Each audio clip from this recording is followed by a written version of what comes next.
Hello and welcome to NTD News Today. Kevin Hogan here. Let's take a look at our top stories. A debt limit compromise. Senate leaders working on a last-minute bipartisan deal that would prevent a default for now. But is the White House on board? Overwhelmed shipping ports threaten to impact the availability of products. Companies are worried they won't have enough items to stock during the holiday season. A member of the squad is taking heat.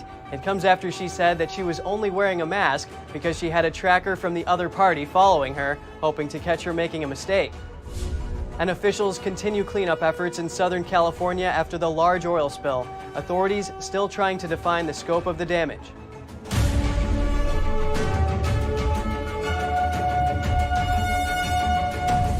An update on the debt ceiling saga. This just in, Senate leaders announced a short-term deal to raise the debt ceiling to $480 billion into December. Senate leaders worked into the early hours this morning on a deal to save the economy for now. NTD's Jessica Beatty has more. Senate leaders working on a bipartisan deal to lift the debt ceiling temporarily. Majority Leader Chuck Schumer said they hope to finish Thursday. We're making good progress. We're not there yet, but I hope we can come to an agreement tomorrow morning. Minority Leader Mitch McConnell says Republicans will help raise the limit by just enough to cover spending through December. But if Democrats want to raise it more than that, they'll have to do it alone. Democrat Tammy Baldwin says they'll likely accept the offer. In terms of a temporary lifting of the debt ceiling through close to the end of this year, we view that as a victory. We view it as a temporary victory, though, with more work to do. And he cannot dictate the process we use in order to do this. Although some Senate Democrats seem receptive, not everyone's on board. Senator Chris Murphy said, "That sounds like a terrible idea. Just pushing this crisis off for a couple of months sounds like a disaster." The White House also pushing back on McConnell's temporary fix. If we're looking at the best options, why kick the can down the road a couple of more weeks? Why create an additional layer of uncertainty? Why not just get it done now? That's what we're continuing to press for, and that's our first choice. McConnell's floated the idea of Democrats passing a debt ceiling increase through reconciliation. That could happen without GOP support. But Democrats still say they won't use it. It seems both parties are worried voters won't look favorably on whoever raises the limit. The Treasury Secretary is warning if the limit isn't raised by mid-October, the U.S. could default on some of its obligations. The emerging agreement sets the stage for a sequel in December. Congress will again face pressing deadlines to fund the government and raise the debt limit before heading home for the holidays. Jessica Beatty, NTD News. House Democrats want to charge mining companies operating on federal land for the first time ever. They say it's only fair to make them pay, but some say this new tax could hurt the mining industry in the U.S. and force the nation towards more dependence on Russia and China. NTD's Melina Weisskopf has more. Senators are criticizing a new mining royalty plan by House Democrats, calling it anti-green and pro-China. It would enforce new fees on mining companies, an 8% gross royalty on existing mines and 4% on new ones, and a 7-cent fee for every ton of rock moved. These hard rock minerals like lithium and copper are what's used to make wind turbines and solar panels. So President Biden's green energy plan increases the demand for mining these minerals, while more fees make it harder to do so. If you make it more expensive to mine in the United States, not only are we currently importing more than 90% of our metals and minerals, that percentage is going to go even higher. That is just seeking to make us completely reliant on China for our energy infrastructure and energy security. He says China mines approximately 8 times as much product as the United States, and China is the largest mining nation in the world. House Democrats pushing for energy reform say we can avoid a dependence on China by developing our own minerals like lithium. We will develop, manufacture, employ business and workers here in America. But in the past, environmentalists have blocked any efforts to do so. The Pebble mine, that would have been a prodigious producer of minerals and metals and crucial materials, and that got shut down. And that happens time after time after time. They say that they want to push for these energy sources that depend upon metals and minerals that must be mined, and then the moment that we do that, they oppose all of it anywhere in the United States. They want us to be totally dependent on China and other nations. Those who support new royalties for mining on federal lands say that mining companies aren't paying their fair share in taxes. Some in the mining business say they're open to new royalties, but the House proposal goes too far. Senators now aiming to find a middle path. I would urge us to maybe not take quite the zealous approach that the House of Representatives took, but to find a fair and transparent way for taxpayers to be compensated for these minerals. And he's echoed by a few other Democratic senators who do acknowledge that this House proposal would impose billions of dollars in new fees for mining companies, potentially hurting the mining industry. So now senators are working through the details, hoping to find a path forward that won't deal such a heavy blow to the mining industry and our energy security. Reporting in Washington, D.C., Melina Weiskup, NTD News. Retailers are struggling to stock their shelves ahead of the holidays, and like so much of the last 2 years, this too can be traced back to the CCP virus. Parts shortages and displaced workers are creating knock-on effects that include logjams at U.S. ports and potentially a different kind of festive season. The traffic in Los Angeles these days is not just on the roads, it's in the water. Cargo ship after cargo ship wait to come to port as supply chain snags due to the health crisis have upended the ocean shipping industry, which moves roughly 90% of the world's goods. The quickest route from Asia to the United States and interior points is through Los Angeles, and that's what everyone is trying to maximize at this point in time. But it's like taking 10 lanes of freeway traffic and squeezing them into 5.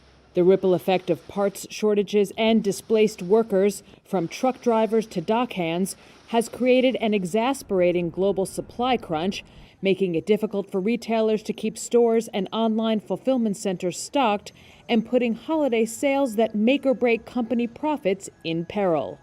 Soroka said the LA port alone is grappling with a 30% surge from last year's record container volume. That's impacting companies like toy maker Exploding Kittens, says its COO, Carly McGinnis. Our newest game, Throw Avocado, has been there for about a week, delayed, and it took about 50 days to get it there, so it's already delayed. Desperate to get their goods, the company thought about chartering a helicopter to try to pull their container out of the shipyard and renting a U-Haul to unload it themselves. Luckily, it was finally released a couple days ago, but it has severely impacted our pickups for Walmart, Target, Amazon. Some of those major retailers, including Walmart, Costco, and Home Depot, came up with a workaround by chartering their own smaller cargo ships, or ones that usually carry coal or grain, to ship toys and other holiday items to the U.S., as space on traditional container ships is limited. But smaller stores have fewer options. This is certainly going to impact the mom and pop shops. They don't have the ability to get goods in. Another option is to ship sooner than later, sending items in June, as some companies did, rather than the traditional holiday shipping months of August and September. Something to keep in mind going forward. I don't think this is going away for at least 2 years. Abortion clinics in Texas say they hope to resume full services soon after a federal judge in Texas temporarily blocked the state's anti-abortion law. A U.S. district judge appointed by former President Obama says the right to abortion is well established. The judge put a temporary pause on the law. He also denied the state's request to delay the pause until it filed an appeal. But the Texas Right to Life group calls the judge's ruling unnecessary. They say the Texas Heartbeat Act already stops government officials from enforcing the policy. The law is written so that private citizens can take legal action against abortion providers. The judge's ruling is part of a larger case brought by the Biden administration against the state of Texas. About 400 healthcare workers at one of Michigan's largest hospital systems have resigned over the system's COVID-19 vaccine mandate. The roughly 33,000 workers at Henry Ford Health System were required to get the vaccine by September 10th. Those who didn't receive an exemption or comply with the mandate were given until October 1st to comply. Some 93% of workers got at least one shot, and another 6% received a religious or medical exemption. Less than 1%, or about 400 workers, quit. Representative Rashida Tlaib said that she was only wearing a mask because she was being followed by a tracker from the other party. She made the admission at an event in Detroit with the Housing and Urban Development Secretary. Representative Tlaib spoke to a maskless attendee at the event. In a video posted by the Washington Free Beacon, she told them she was only wearing a mask because a Republican tracker was watching her. Oh, I thought you were like, oh, wait, he's the one unmasked guy. Because I got a Republican tracker of you. Oh. Trackers are typically from the opposing party and follow candidates and politicians' every move in hopes of catching them making a mistake. The representative took criticism on social media for the move, and FreedomWorks suggested that Tlaib's admission shows that masks are political theater acted out by leftists. Based on a survey by CNN, Tlaib is vaccinated. The CDC says fully vaccinated people should wear a mask indoors, but generally they do not need to wear a mask outdoors. What brings added significance to the incident is that Tlaib was criticized in August for not wearing a mask on a dance floor in Dearborn, Michigan, shown in a video posted to Instagram. That was while the CDC issued guidance for indoor masking due to a high number of cases. Tlaib had criticized Senator Rand Paul for encouraging Americans not to follow new CDC guidance. Tlaib had responded to Paul saying, "The Kentucky senator is throwing a tantrum as his state is being swallowed whole by this virus again. He needs to put politics aside and put people first. Start resisting the virus." NTD contacted Tlaib's office but did not hear back by airtime. Senate Republicans gathered in D.C. and 10 governors met at the Texas-Mexico border. They expressed their grief over the Texas shooting and then called on the Biden administration to take action at the southern border. NTD's Jason Perry has the story. The Washington Times reported on Sunday that catch and release numbers on the Texas-Mexico border increased more than 430,000% in this August compared to last August. Senator Cruz said that figure is so big that one may think it's a typo. The last couple of weeks, I did roundtables with farmers and ranchers in South Texas who described the chaos of finding dead bodies on their ranch land day after day after day, who described moms in South Texas who described that they wouldn't let their teenage children go outside unless they carried a loaded firearm because there's so many human traffickers and narcotics traffickers crossing across their properties. Other senators in D.C. explained the effects of the changes in immigration policies. When President Biden stopped doing enforcement of catch and release and decided they're going to instead just release people into the country and say, show up for a hearing 2 or 3 years in the future, and we'll check in with you then. When he dramatically changed the policies of how we handled immigration over the past several years, he actually released into the country millions of people. Now, it's estimated by the end of this year, we will have seen 2.3 million illegal immigrants. 2.3 million. Put that into perspective, folks. There are 10 states in the United States that do not have a population of 2.3 million people. 10 state governors also met at the Texas-Mexico border and called on the Biden administration to take action. The White House press secretary last week told the Republican governors to be a part of the solution. We've tried to meet with the president and be a part of the solution, but he refuses. Even worse, he ignores. Just like he's ignoring the border and the well-being of the American people. If the president won't meet with us, then we'll share our policy ideas today. Hopefully he'll hear the solutions and act. Governor Greg Abbott offered some solutions to the Biden administration. 1. The Biden administration must reinstate the Remain in Mexico protocols, which require asylum seekers to remain in Mexico while awaiting their court hearing. This is a proven deterrent to crossing illegally. Second, the Biden administration must finish securing the border, which includes, among other things, finishing the border wall. Third, the Biden administration must enforce Title 42 health restrictions at the border. Many governors are concerned about the large increases of fentanyl coming into their states. Fentanyl overdoses have replaced car accidents as the leading cause of death for people 19 and younger in Pima County, one of our border communities.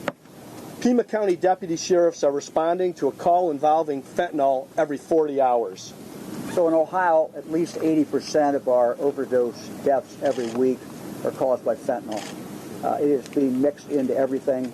I get calls, I get letters from family members who have lost someone. So This crisis at the southern border is a humanitarian crisis.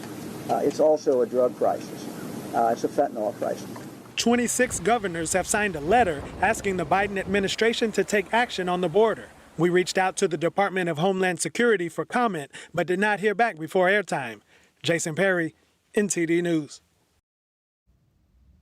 Mexican officials say they've sent over 100 Haitian migrants back home by plane. Officials began flights to the Haitian capital Port-au-Prince last week. That's as the number of Haitians heading towards the U.S. border through Mexico rises. Wednesday's flight departed from a southern Mexican city near the border with Guatemala. Mexico's Migration Institute said in a statement that it's part of an agreement between Mexico and Haiti. A human rights group based in Mexico expressed its opposition to the flight. It said in a tweet that deporting people to a country where the government cannot guarantee water, housing, food, and safety puts lives at risk. The United States also took action on the situation in recent days. It cleared thousands of Haitian migrants from a camp at the Mexico border in Del Rio, Texas. Thousands of other migrants turned back into Mexico. Officials say they're working to ramp up the number of personnel involved in cleanup efforts for the recent California oil spill. Authorities are still trying to determine the scope of the damage. NTD's Andrew Thomas reports. Ocean currents may have pushed some of the oil to the south. Storms earlier in the week may have also dispersed the oil, conditions that can make it more challenging to skim the spill.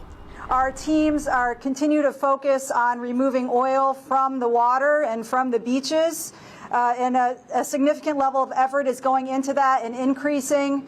By the end of the week, we are targeting to have 1,500 workers on our beaches throughout Orange County.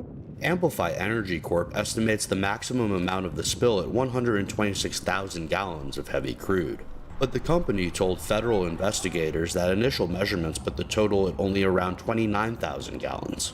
Beachgoers played volleyball on Huntington Beach Wednesday morning, while pedestrians and bikers passed near the pier. Currently, we have over 350 personnel cleaning the beaches on the shorelines. But we're surging all our resources. At this point, we need to get trained people that know how to do this type of work. So we're reaching out across the nation and using our oil spill response organizations for that effort. A few globs of oil were visible along the shoreline. Signs declared that the beach was open, but the water was closed. Workers continued to spend Wednesday morning collecting oil deposits from the Talbert Marsh Ecological Reserve. On Saturday, within 6.5 hours, the booms you see behind me, the yellow and the white ones, were already put in place. That stopped a lot of the flow within our marshes from going to the other two marshes that we have here. Unfortunately, it didn't stop it completely, so we do have oil in all three of our marshes, so 127 acres are affected. Investigators have said a ship's anchor may have torn open an underwater pipeline, causing the spill. Federal officials also found that Amplify did not quickly shut down operations after a safety system alerted the company to a possible spill. Andrew Thomas, NTD News. Around 1,400 Kellogg's workers walked off the job this week. They say negotiations over pay and benefits are at a standstill. Kellogg says it's the first time its workers have gone on strike since 1972. So we're out here today together in unity for not only the full-time but also the transitional employees that we're fighting for. You know, we fully believe that they deserve to make the same wages that we make. 18 months ago, we were considered essential employees. We were called heroes by our CEO. Now when it's time to just give us and all of us in the union a fair deal, it's not happening. We're willing to stay out here one day longer, one day stronger, however long it takes, but we are willing to negotiate with the company whenever they're ready to talk. Kellogg's began negotiating a new 4-year contract on September 8th. Its workers are upset about a 2-tiered system of employees that gives fewer benefits and less pay to newer workers. Kellogg says its compensation and benefits are already among the industry's best. But the pandemic-weary workers continue to strike for better pay, saying some workers endured 12-hour shifts 7 days a week through the pandemic and worked mandatory overtime with only a few minutes' notice. The Transportation Security Administration set to impose new cybersecurity mandates on railroad and aviation industries. The idea is to force compliance in the wake of high-profile cyber attacks on critical industries. The mandates will make more companies in key transportation industries meet a cybersecurity baseline, reducing voluntary incident reporting. The upcoming security directive will apply to higher-risk rail and transit entities. They'll have to report cyber incidents to the federal government and identify a cybersecurity point person. They'll also be required to assemble a contingency and recovery plan in the case that they get hit with a cyber attack. Earlier this year, a crippling ransomware attack prompted the shutdown of one of America's most important pipelines. The event sparked panic buying, which caused gas shortages. In the following months, the TSA issued security directives aimed at critical pipeline companies. Former death row inmate Scott Peterson will be resentenced on December 8th. Peterson was given the death penalty in 2005 for the murder of his pregnant wife. Last year, that sentence was overturned because of issues during the jury selection for his trial. The district attorney decided not to retry the death penalty after speaking with the victim's family.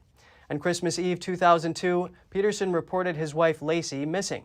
She was 7 months pregnant with their son Connor. 4 months later, her body washed ashore in the San Francisco Bay. Peterson will be resentenced to life without the possibility of parole on December 8th.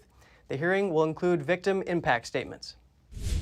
Coming up, Christie's auctioning off a private collection of rare baseball memorabilia, including a Babe Ruth notched baseball bat. Could sell for up to $1 million. And a Chicago cat charity has found a way to solve two problems at once. They're taking feral cats that can't thrive in homes and placing them into the care of local businesses, which are on the hunt for a natural solution to rat infestations. All that and more here on NTD News.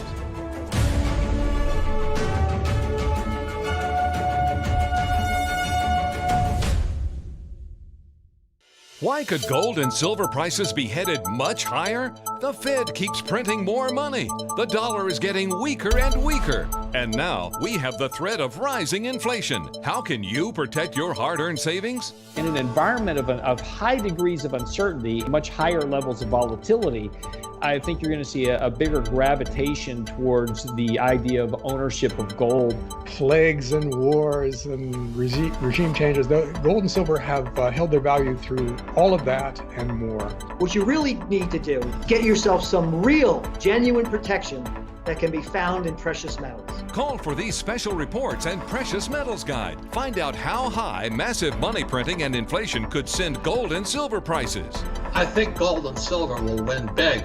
When you call, ask how you can get $5,000 in bonus gold or silver. Call 800-960-3100. 800-960-3100.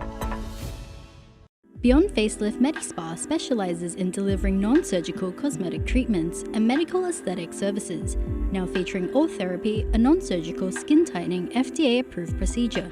Call 646-306-2348. 1 in 3 adults has pre-diabetes. That means it could be you, your dog walker, on your left, your cat jogger. With early diagnosis, pre-diabetes can be reversed. Take the risk test at doihaveprediabetes.org. In every country communism gains power, authoritarianism and death followed in its wake. Communism promises a world without suffering, and yet does the exact opposite. The party dictates what is right and wrong. As an investigative journalist, I want to understand why.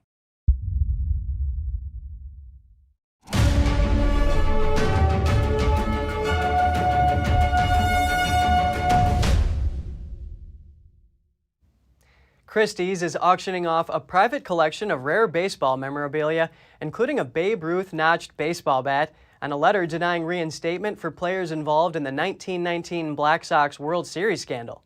NTD's Andrew Thomas has the details. The bat is one of only 2 or 3 in private hands and could sell between $500,000 and $1 million at the auction. We've got a bat from 1928-29 that in and of itself is a very fine Babe Ruth professional model bat, but this one is a bit more special. It actually has 8 home run notches, which Ruth was known, even documented in his own autobiography, to have done when he would hit a group of home runs. The collection also contains an original Bustin' Babes barnstorming hat, a piece worn by the Yankee during promotional tours. So back in the period, 1920s era, even players like Babe Ruth and Lou Gehrig wanted to earn some extra money after the season. So they would take barnstorming tours across the country and play local town teams, steel mill teams to make some extra money and draw thousands of fans. Several Joe Jackson items are also available. Jackson was one of 8 Chicago White Sox players involved in the 1919 World Series scandal. The group was accused of throwing the game against the Cincinnati Reds. One of the key pieces in the 1919 Black Sox collection is an original letter dated 1923 on Major League Baseball stationery from the commissioner, Kennesaw Mountain Landis, who was overseeing the infamous trial and the banning of those players, the 8 men out. The public is welcome to preview the collection in person at Christie's New York City location by appointment. The auction starts October 7th. Andrew Thomas, NTD News. Google is planning to use artificial intelligence to time traffic lights more efficiently. It's part of an effort to reduce emissions. Here's NTD's Eileen Ng with more details. Do you ever feel like traffic lights can do a better job at detecting how many cars are waiting at a long red light? Well, Google may have a solution for that. Google announced on Wednesday it will use AI to optimize signal lights at intersections in an entire city. It's part of an effort to boost efficiency and reduce emissions. The AI will come to Rio de Janeiro, Brazil. So instead of manually measuring and calculating timings, one of our AI research groups has found a way to accurately calculate the traffic conditions and the timing at most intersections in cities around the world. And then they're training a model on that data to optimize those inefficient intersections. The tech giant conducted an early phase research at 4 locations in Israel and estimated that the technology reduced fuel use and traffic delays by 10 to 20%. The company says it plans to speak with other cities around the world and test the software in Rio de Janeiro next. Based on early results in Israel, Rio de Janeiro's Municipal Traffic Authority expressed high hopes for the AI to improve traffic signals. According to Reuters, the system should be introduced within months. Last year, we made one of the boldest commitments yet, to run on carbon-free energy by 2030, every hour of every day. That means every question you ask Google, every Gmail you send, every YouTube video you watch, will be delivered without emitting any carbon into the air. The announcement is part of a series of updates that will give users the option to be more sustainable. This includes information on carbon emissions for Google flights, the most fuel-efficient route on Google Maps, and energy-intensive home appliances for shopping. Google also announced a new service for Nest thermostats called Nest Renew for people to save more money from home. It can automatically adjust electricity usage to times when energy is cleaner or less expensive. Eileen Ng, NTD News, California. Dashcam footage released by a U.S. police department shows the moment a police officer pulled his colleague from the path of an out-of-control car on Sunday. Officer Jessica McGraw and her colleague Officer Matthew Stewart of the Gate City Police Department in Virginia were conducting a car accident investigation off the roadway when a speeding car veered towards them. Seconds before the spinning car hit their patrol vehicle, Stewart rapidly pulled McGraw out of its path. No major injuries were reported, but Stewart said his leg went numb. Employment figures in Chicago are on the rise for cats. Feral cats are being deployed in some workplaces and alleyways to keep rodents at bay. One of the city's cat charities hopes the program will provide lifelong homes for deserted felines. Let's take a look. Chicago's Treehouse Humane Society has found a way to solve 2 problems at once. They're taking feral cats that can't thrive in homes or shelters and placing them into the care of local residents and businesses, specifically those looking for a natural solution to rat infestations. So the cat's pheromones alone actually work to deter the rats from the property. So them just simply being there, existing in that place, actually tells the rats that they should no longer be in that territory. The program is called Cats at Work. More than 1,000 feral cats who might otherwise have been euthanized have participated in the program since 2012. A caregiver from the program explains how the cats have tackled the city's rat problem. We've been able to at least take this whole city block, and we've seen a vast reduction in any sort of rat activity. And we no longer have rat droppings in our backyard. We don't have to come on our back patio and deck and see rats. Property owners and businesses feed and care for the feline force. Empirical Brewery is one of the businesses participating in the program. Grain is like a magnet for rats. It's just literally like a huge block of cheese for them. And you need to store grain as a brewery. You need to be able to, kind of bring it in and, have it ready for the next batch. Cats release rat-deterring pheromones naturally, whether they're awake or asleep. Pheromones are a type of chemical communication that all cats use to interact with each other and the world around them. Literally, they can protect the place while they're snoozing. So they are working when they're sleeping for sure. We never saw a rat again. Just their presence sitting in the brewery, the rats vacated that very first day. Sarah Liss from Treehouse Humane Society hopes that getting cats into the workplace will provide them with lifelong homes. She says, "We want them to live out the rest of their lives on this same property with the same caregiver."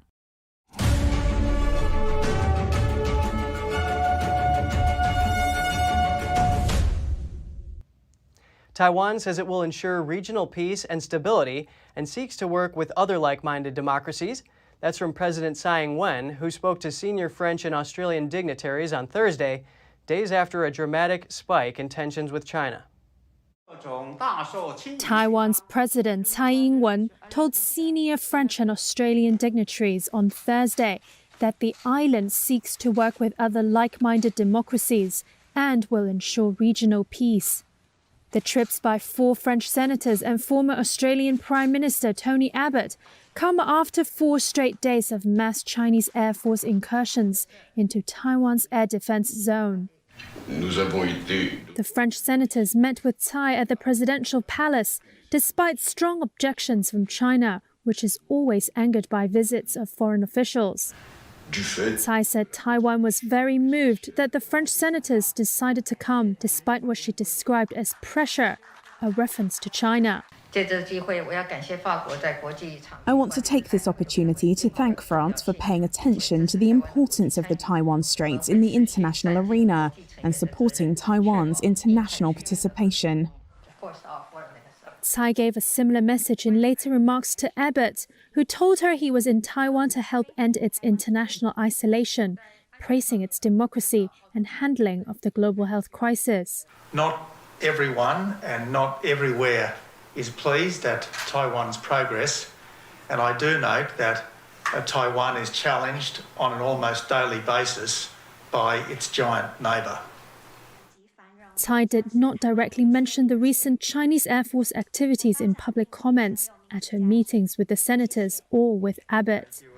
Neither France nor Australia have formal diplomatic ties with Taiwan, like most countries. But the island has sought support from them both, as well as the US and its other allies. China claims Taiwan as its own territory and has been exerting growing military and political pressure towards Taipei. The Japanese government is taking action to cope with the Chinese regime's aggression in Asia. The country stayed strictly defensive after World War II, but its leaders may be thinking about updating their strategy to deter Beijing. On Sunday, a pair of U.S. jets landed on, then launched from the Japanese aircraft carrier GS Izumo. It's a big deal because the Japanese carrier hasn't hosted any fighter jets for over 75 years. The East Asian country's navy was a leading aircraft carrier power during World War II, but since the war, Japan isn't legally allowed to have a military, though it does keep a self-defense force and follows a strictly defensive military strategy. But as the Indo-Pacific region becomes increasingly dangerous due to the Chinese regime's military buildup and activities there, Japanese leaders are rethinking that strategy. Japan recently began talks with the UK to deepen defense relations between the two countries. They have started formal negotiation over the so-called Reciprocal Access Agreement, or RAA. If passed, the deal would smooth out the procedures for joint military operations. The Japanese government is seeking a similar agreement with Australia, which provides for shared military training and operations. Last month, Japan's ground force conducted a nationwide drill for the first time since the Cold War to strengthen its ability to cope with China. Penny Zhou, NTD News. Just ahead, a 100-year-old man is on trial for his role as a Nazi concentration camp guard during World War II. It's an emotional moment for Holocaust victims. And James Bond actor Daniel Craig is honored with a star on the Hollywood Walk of Fame. The ceremony marks his final days working on the Bond series. Find out more in just a moment.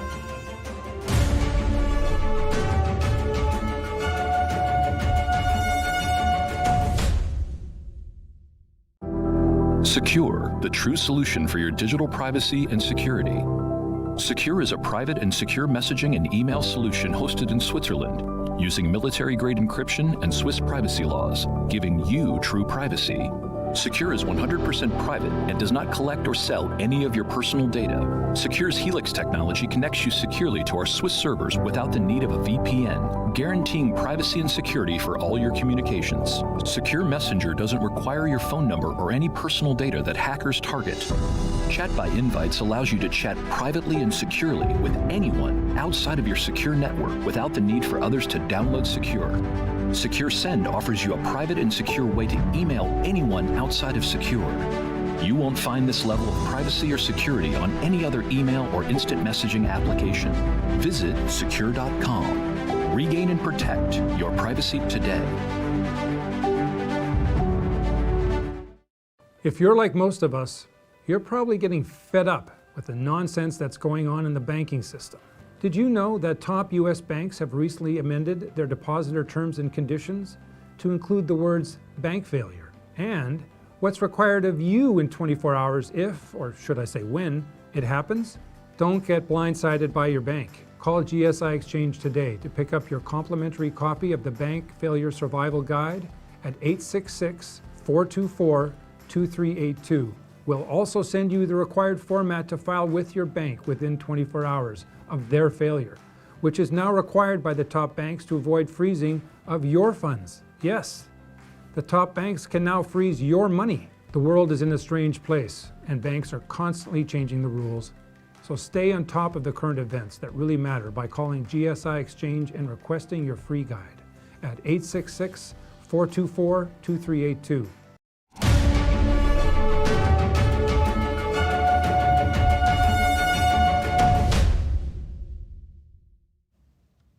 At least 20 people were killed and about 300 injured today when a 5.7 magnitude earthquake struck southern Pakistan in the early hours. Many of the victims were asleep. Rescue workers said the dead were mostly women and children. Authorities say hundreds more have been injured or rendered homeless. Crowds of victims and their relatives gathered outside a local hospital past dawn. One medical official said the critically injured were being transferred to the provincial capital, Quetta. The U.S. Geological Survey says the quake was relatively shallow. Its epicenter was about 60 miles east of Quetta. The city is also the site of one of the deadliest earthquakes to hit South Asia in recorded history. In 1935, a 7.7 magnitude quake struck, killing between 30 and 60,000 people. A 100-year-old former Nazi camp guard is on trial in Germany. He's charged with contributing to the deaths of more than 3,000 people in a concentration camp during World War II. The man, known as Joseph S., came into the courtroom on a walker and held a file folder over his face. He was a member of the Nazi Party's paramilitary SS. Prosecutors charged the man with contributing to the deaths of over 3,000 people. He is blamed for his role in standing guard in a concentration camp watchtower between 1942 and 1945. Doctors have said Joseph S. is only partially fit to stand trial. Sessions will be limited to just 2.5 hours each day. Joseph S. is standing trial because of a 2011 court ruling that says even those who contributed indirectly to wartime murders can still hold criminal responsibility. The ruler of Dubai may have arranged for his ex-wife and her lawyers to be spied on using software developed by an Israeli firm. That's according to England's High Court, as part of a bitter custody battle between 72-year-old Sheikh Mohammed bin Rashid Al Maktoum and his former spouse, 47-year-old Princess Haya bint Al Hussein. Reporting restrictions were lifted on Wednesday after a year of hearings. Sheikh Mohammed used the sophisticated Pegasus software developed by Israeli firm NSO as part of what the court described as a, quote, sustained campaign of intimidation and threat. NSO says Pegasus was designed to help nations monitor security threats. Privacy rights groups say it has been used by authoritarian governments to spy on civilians, journalists, and political dissidents. The latest rulings come 19 months after the court concluded that Mohammed had abducted 2 of his daughters, mistreated them, and held them against their will. In a judgment released on Wednesday, the judge ruled that the children should live with their mother. The sheikh had denied the allegations of hacking, and his lawyer had argued other countries in the Middle East could have been to blame. A student-led NGO in Denmark is cleaning up marine debris. They slip on wetsuits and dive into the depths of the ocean. Over 5 years, volunteers have found just about everything littered beneath the waters, from bikes to a Buddha statue. Here's more. Setting out on a cleanup mission from a 19th century sea fort in Denmark, these divers aren't hunting for treasure. They're after trash instead. Translated as Us About the Sea, the NGO was founded 5 years ago by 3 Danish biology students. Since 70% of all trash in the ocean ends up on the bottom, and we were all diving, we decided to use our diving hobby and combine it by doing something good for the environment, by picking up trash. A trip to Tasmania drew their attention to the problem of marine pollution beneath the waves. That's when the students began staging their own cleanup events. While divers put on wetsuits and scour the ocean floor, kayakers collect trash on the surface. Others help by clearing waste found on land. It's not our trash, but it's our future, and I think also as a biologist you have the knowledge, and then you're kind of ought to share that knowledge and make people aware about the issue. Litter found often includes plastics, cans, and bottles. But volunteers have also recovered bicycles, shopping carts, and even a damaged Buddha statue. In just the area surrounding the sea fort, up to 6 tons of waste have been gathered. It's just a drop in the ocean, but if we can clean this area, well, this plastic is out of the water. The collected garbage is sorted on dry land and will eventually go into recycling. Then, a careful tally is taken to pinpoint pollution hotspots and plan future cleanups. Though more work is needed to rid Denmark of all its ocean trash, organizers hope their efforts will inspire change. One thing is to, of course, take a place like this and collect a lot of trash. But on the long run, people will start to, it would be some sort of a domino effect, because people talk about this and talk about the issues. According to the United Nations Environment Assembly, up to 12 million tons of plastic waste ends up in oceans each year. The trash harms sea life, food safety, and coastal tourism. The rate is expected to triple by 2040. A dish found in the drawer of a Scottish country house turned out to be the work of a famed 16th century Italian ceramicist. The dish, which measures about 11 inches in diameter, sold for $1.4 million during a live online sale by Lion and Turnbull in Edinburgh. The Italian work of art by Nicolai da Urbino is believed to have been created circa 1520 to 1523. The rare dish depicts the biblical story of Samson and Delilah. Ursine elder Otis, a brown bear estimated to be between 24 and 26 years old, is now a 4-time champion of chunk after being crowned as the winner of Katmai National Park's annual Fat Bear Week. He came out on top in an online competition, pitting 12 large bears against one another. Otis wound up besting the other finalist, a chocolate brown male known as Walker.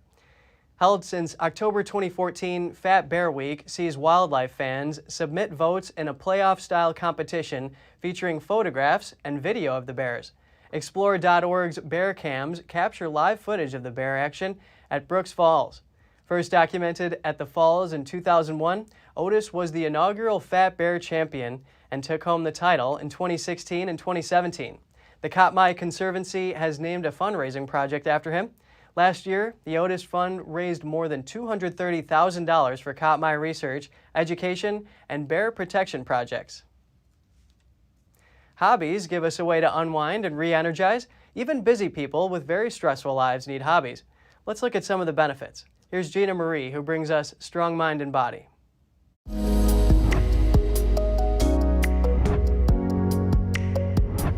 Welcome to Strong Mind and Body. I'm Gina Marie. There's nothing like creativity. In fact, the literal definition of being creative is to bring forth something new and unique. Some people think that hobbies are for retirees who have nothing more to look forward to in life. With their quiet and relaxed lives, maybe hobbies could fill their hours and even add a little flavor to their days. But this view of hobbies is shallow indeed. Even busy people need hobbies. Why? People who engage in an interesting hobby for at least 20 minutes a week tend to be more energetic for their other activities. That's a small investment for the rewards that a hobby promises. Need your batteries recharged? Work in your hobby and let it strengthen you. Let it fill your heart and mind with something you genuinely enjoy. Our hobbies give us a desperately needed break from routines and let us connect with something life-affirming inside us. Hobbies give us permission to relax in the present and engage all our faculties. Hobbies can provide a break with a purpose as we use our downtime to do something productive. And hobbies come with wonderful side effects.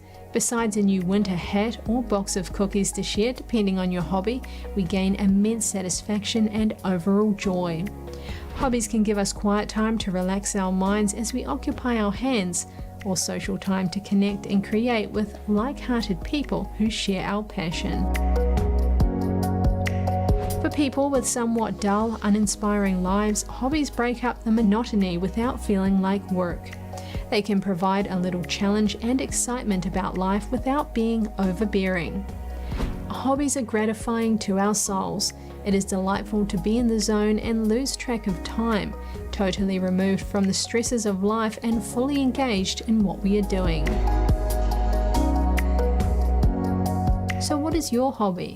What do you love? What are you especially good at? And what brings you pleasure? If something sounds interesting, take a class, learn something new, or try some previously unknown activity each week. It can bring peace to your soul and joy. British actor Daniel Craig is being honored with a star on the Hollywood Walk of Fame. It was installed this week after his latest James Bond film set a new box office high in the UK. The ceremony marked one of Craig's last working days in the Bond series. Let's take a look. Welcome Daniel Craig to the Hollywood Walk of Fame! James Bond actor Daniel Craig was honored with a star on the Hollywood Walk of Fame Wednesday. After opening last weekend in the UK, Craig's latest 007 film, No Time to Die, received critical acclaim, earning the highest box office revenue of any Bond film. The British actor made a speech before unveiling his star at 7007 Hollywood Boulevard. I never thought I'd hear myself saying this, but, you know, it's an absolute honor to be walked all over in Hollywood. So, and if happiness was measured by the company we keep, then me being on this pavement surrounded by all of these legends makes me a very, very, very happy man. Craig attended the evening ceremony with his Bond producers and co-star Rami Malek, who plays Bond's nemesis in the latest film. Malek describes Craig as a superb actor, saying he strives for excellence in his own craft while empathizing with people around him.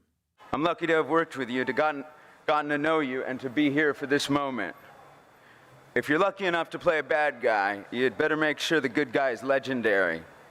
And this good guy is the best.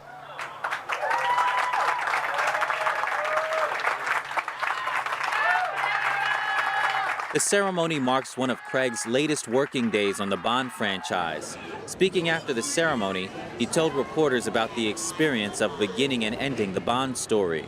It's time to move on, and with this movie, I feel like we've we've done what we needed to do, and it's time for someone else now. But this is just magic. Craig's new Bond film will land in U.S. cinemas this Friday. Thanks for watching. At NTD, we're honored to be your source for the news. Catch us again tonight at 6:30 Eastern. In New York City, I'm Kevin Hogan.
Before you go, here's something you should know.